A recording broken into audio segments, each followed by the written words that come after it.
Hello everyone, welcome back to another episode of our Entitled Parents. In today's episode, entitled mother refuses to look after me when I have a kidney infection. EM says she knows owner, so her son should get free classes. Racist patient demands treatment and then proceeds to insult my pediatrician grandmother's mother. EM tells me to cover up at the pool. EM sabotages relationships and loses. Before we get started, make sure to subscribe so you will never miss a video. So let's get started. Entitled mother refuses to look after me when I have a kidney infection. This happened a year ago and my EM thinks she did nothing wrong still. This happened when I, 18F, was 16, and I was still living with my EM. I woke up one morning in extreme pain coming from my bladder when I went to the bathroom that morning with huge blood clots leaving my body. My EM took me to the doctors right away, and they had to take a sample of my urine. I should also mention I was struggling to walk as the pain was that bad. Anyway, after looking at the sample and doing some tests, I was diagnosed with a kidney infection, but luckily, I didn't need to go to A&E. I was taken home and had to miss college. My BF, still together, and I were only dating for a week at that point, but I called him and told him what had happened so he couldn't see me that day. He said he would come over as soon as he finishes all his classes for that day to come look after me. Well, throughout the whole day my mother refused to feed me, give me pain meds, or even see me despite the fact I had started to develop a fever and started to become very sick.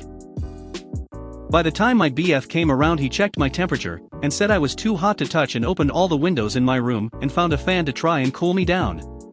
After this whole thing I was finally able to sleep, and he kept an eye on me as he let me sleep on his chest.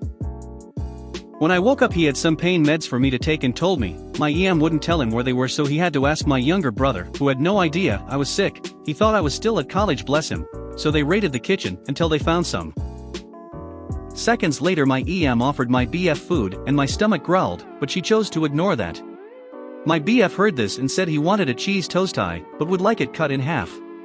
She did just that, and he gave me the other half whilst she just glared at him. My BF stayed till 10 p.m. to make sure I was alright and had his parents pick him up. After he left she banned him from coming over, and I asked why. I was given no reason. I told him the next day, and guess what, he turns up in his rugby uniform and stayed for another 2 hours before leaving for his rugby. To say she was pissed was an understatement. He laughed the next day when I was able to return to college when I told him what happened. The thing is, my EM has never fed me when I'm sick or have an infection. I don't know why, but that is how it is. However, she always makes sure my younger brother is fed and well medicated whenever he is sick, so I think he is just favored more than me. I should mention my brother isn't entitled, but is one of the sweetest people I know, and is famous for his hugs in his primary school, and about a month later I moved out of her home into my awesome dad and stepmom's. I've been loving it there ever since. My BF, dad and stepmom all get along great, so I'm happy for that. EM says she knows owner, so her son should get free classes. Cast. Me. EM entitled mother. M Master, that's his official title. Backstory. I help teach martial arts. I've been doing it for 10 years. I've become close with my teacher. He's like a father to me. I've been to family events, I've been to his home many times to have sleepovers with his daughter, he picks me up from school, I've gone to tournaments with him. Clarification, we stay in separate hotel rooms. I'm a minor and he has permission to take me to tournaments, etc. You get the point. Story. Anyways, so we usually teach class together, but if someone comes in, I usually go so that he can continue teaching.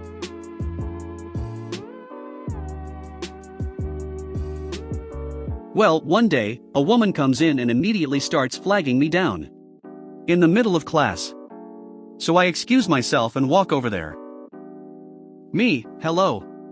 How can I help you? M, why are you so slow? Me.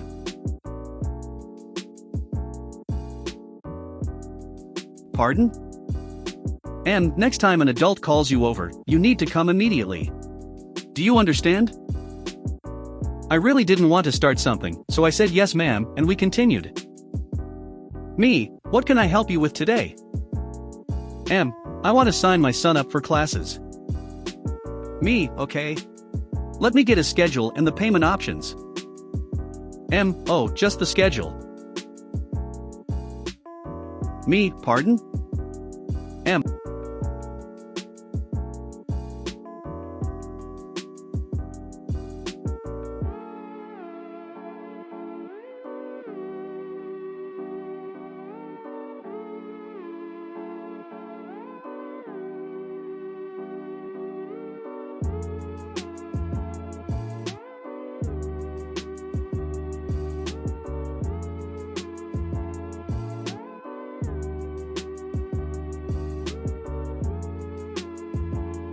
I'll only need the schedule. I don't have to pay. I know the owner, and he said I can take for free. Me, miss, I can't do that. I'm not the owner.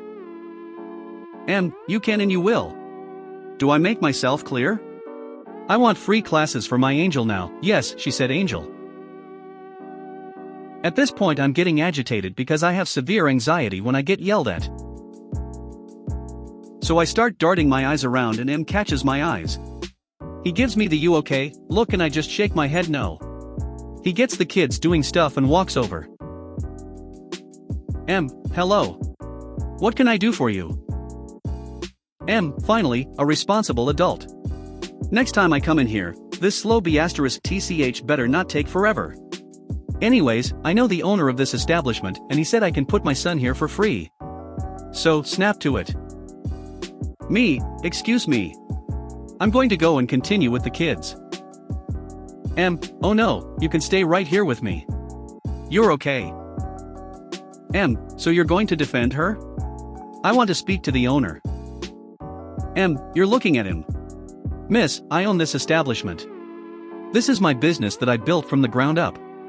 Now, I would greatly appreciate it if you apologize to Lovis Love Harold and leave my business now. You have no right to call her anything other than Ms. last name. You are agitating her and the other children, and I do not appreciate it. Well, FYI, he's very protective of all of us. Rolling eyes, ugh, sorry. She promptly stomped out of there and never came back. After that, we ended class early because knew we were all agitated, and we just talked for about 30 minutes. If you made it this far, thanks for reading. Racist patient demands treatment and then proceeds to insult my pediatrician grandmother's mother. This is my grandmother's story, by the way. As mentioned, my grandmother is a pediatrician who works for a decently sized clinic. Also, she lives in a different country alone with her mother and a maid. While usually punctual, this one particular day my great-grandmother felt a bit dizzy, so my grandmother had to make sure she was all alright before she went to work, causing her to be a bit late. As she enters the clinic, she hears some shouting in the lobby. So she goes to see what the matter is and finds a decently aged woman yelling at the office workers and a small girl at her side. Do you have no sense of time? This clinic opens at 10 o'clock and I have been waiting for 20 minutes, but yet there is no one who I can see yet. My grandmother, having no appointments at the hour and feeling pity for the receptionist, told them that she can take them if they wait a couple minutes for her to make sure her office is ready. The lady agreed. 10 minutes pass and she calls them in. My grandmother thanked her for waiting and sat them down. How can I help? Well, first off, you can respect appointments. I have been waiting for half an hour to see someone for my daughter, yet no one is free? She turned out not to have had an appointment at all. Well, I'm sorry about that, ma'am. I had a situation I had to deal before I came. You do not take your job seriously enough. Your job should take priority over anything else. My grandmother, getting a bit annoyed and not wanting the headache, told her that she lives with her mother who felt a bit under the weather, so she wanted to make sure she was alright before she left. The lady's eyes flared. You are telling me that is why you were late? You see, we have a saying here that you Syrians probably do not know. My grandmother is Syrian and has a Syrian surname, but has lived and practiced in that country for plus 30 years. What is it? The living, gestures towards her daughter, takes priority over the dead, gestures towards my grandmother. My grandmother is a pretty headstrong woman who takes no crap from anyone, but she is usually tolerant to such behavior, but this crossed her line. Ma'am, I'm not going to treat you. You will also not receive treatment from anyone else in this clinic. Please leave, she said calmly. What did I do? You haven't even looked at my daughter. Ma'am, get out of my office. And they were kicked out. EM tells me to cover up at the pool. The weather's been getting nice in my area lately, and my friends and I, 15F, decided to go to our community pool. I wore a regular two-piece bathing suit you'd expect to see at a pool. The thing is, I have a bunch of self-harm scars and marks on my thighs, upper stomach, shoulders, and upper arms, and they were all exposed in the bathing suit. I wasn't overly worried about them though, and was just hanging out and doing my thing with my friends, not bothering anyone else. I was sitting in a chair and talking to a friend when this lady approached us and asked me to cover up my legs and arms because she didn't want to see all those marks and didn't want them to have an effect on her kids. They looked to be preteen girls. I just told her that I wanted to enjoy the sun the same as everyone else, and she left in a huff, but not before turning to my friend and telling her I was AB. I know it wasn't a big deal and that my friend didn't care, but it was still embarrassing as some people around us turned to look at me strangely, and I didn't welcome the unwanted attention. I wasn't even talking to those kids, and again, I was just doing my thing by the pool like everyone else. This was the first time I've ever openly shown those scars, so I was already nervous as hell and originally was pretty torn up about this and felt bad for possibly having an impact on this lady's kids, but I know now that she was the one being crappy. But I'm never wearing a swimsuit again in my life. EM sabotages relationships and loses. I was inspired to write this out by a story I heard today on YouTube. Usually when I post in this sub, I'm ranting about my past experiences with my entitled sister. This is not one of those stories, but it's a doozy. Honestly, I'm not sure why I never thought to post this before now. Sorry in advance if this is a long read. First things first, my sister is technically my stepsister. When my dad got remarried, he and my stepmom, from here on will be referred to as mom, discouraged those distinctions, and I feel like it made blending families a much easier process. That being said, here's the story I came to tell today. My bio mother, REM, who from here on will be referred to as birth giver or BG, did not take her divorce from my dad well. I may have been young, roughly 8 or 9, but I do recall arguments between them about him working 2 to 3 jobs after she lost hers when my brother was an infant. She insisted it was unnecessary for her to go back to work when he was making more than decent money doing what he did. Never mind that he was hardly home when my brother and I were awake. While he did have a bad temper, I have to give my dad loads of credit for restraining himself in those instances. He had had enough, filed for divorce, and BG moved us boys out of our family home. He stayed there, and we moved into an apartment a few towns over. Despite the parenting plan, she would constantly badmouth our dad in front of us, insisting he left for reasons I can no longer remember. It was all BS anyway, and I eventually came to hate him. What I understood at the time was that he took a job offer in another state, which was partially true, and partially that he was working on a military base as a civilian, which I knew, and that base was closing, which I did not know. To keep doing what he was doing for the government, he needed to move several states away to another base where an opening for the same position existed. This was the excuse BG used to condition me to hate him, intentionally twisting what I did not know of the facts to her advantage.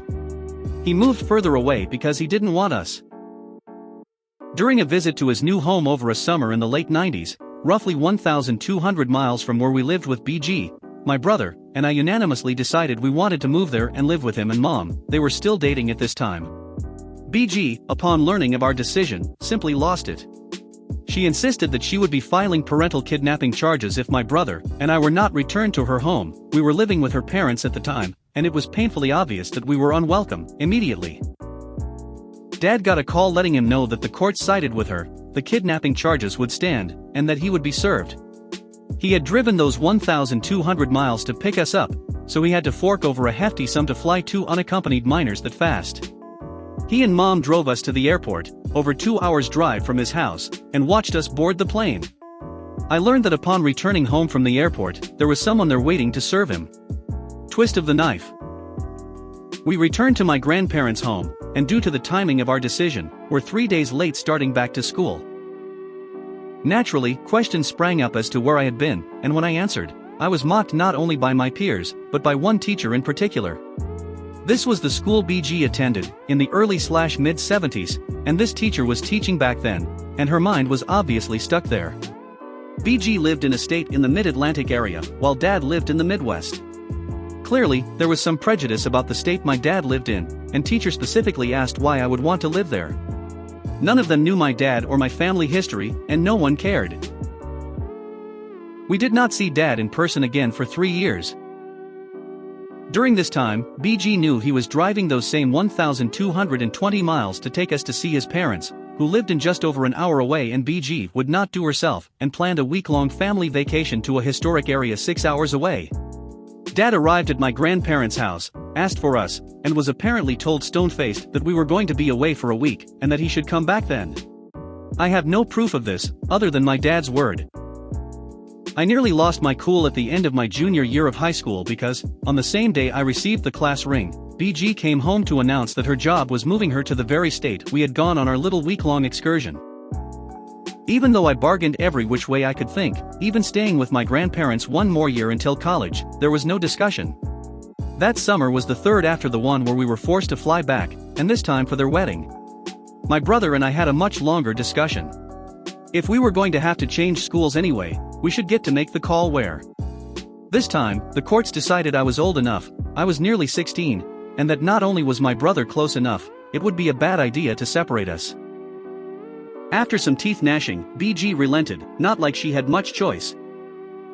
She initially refused to pay child support, even though I saw court records where she requested Dad's pay be garnished despite not missing any payments, and every 6 months demanding increases in what he was to pay. It was a struggle getting our belongings sent to us. Some never made it at all. My brother had a bike, and rather than get help disassembling and shipping it, they sold it at a church silent auction, and sent us a photo of the girl who won it.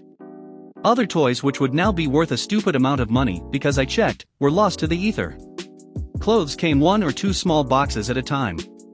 That kind of thing. Eventually, BG stopped calling on the regular. She stopped sending cards for holidays. 1 year, she didn't call me on my birthday. Her excuse? Her microwave was broken and she was staying at the home of her boyfriend, now husband. For real.